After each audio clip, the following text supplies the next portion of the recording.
Welcome back. I decided to make a part 2 on the transfer case teardown so you could understand a little bit better what is happening in the transfer case. If you watched part 1, this is the input shaft going straight through the transfer case to the output shaft out to the drive shaft, sits on top.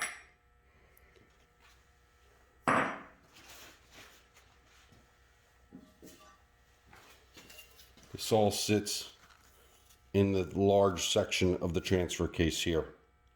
You'll see that last bearing and those holes where the wires and the bolts for the magnet go through.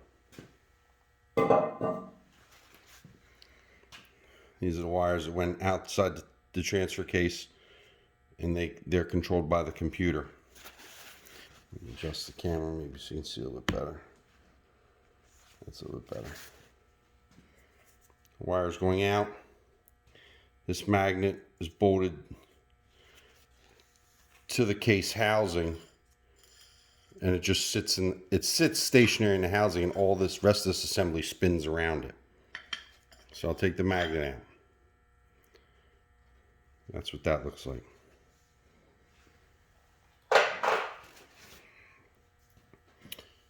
That magnet applies pressure on this here. Now you'll see this rises up. See that? That's riding on the balls that are in here. That does not move back. As you see this rise up in the transfer case, it goes the other way. Instead of this rising up, it puts pressure on that center piece, and all your clutches are stacked in here. You can see I stacked all the clutches back in here to show you. This is your drum where your clutches are. This is the gear that goes to the front, the chain that runs the front axle. In the previous video I showed you, this spins independently on this shaft. So if I hold this shaft right now, I can't spin it. Those clutches are just sitting in there with no pressure on them. All I did was drop them in there. The clutches themselves are geared to the shaft. The discs that they apply to are geared or teeth to the chain drum. I'll show you. So when pressure is applied by the magnet to the balls, this does not rise up. It pushes this together and forces these clutches together even more than they are now. And I cannot spin this independently, and there's no pressure on it.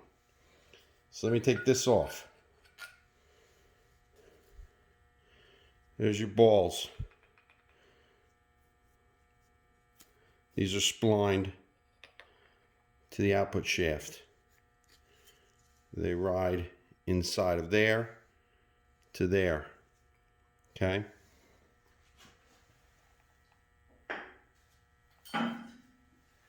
They are what puts pressure on this clutch set when activated. Is this.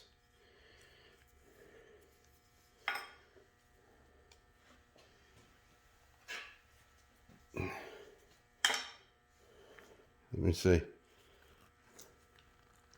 There. I can turn this a little bit now. There's a lot of drag. And that's just because just the weight of the clutches themselves sitting on each other. If we get them out of here. If we get these out of here.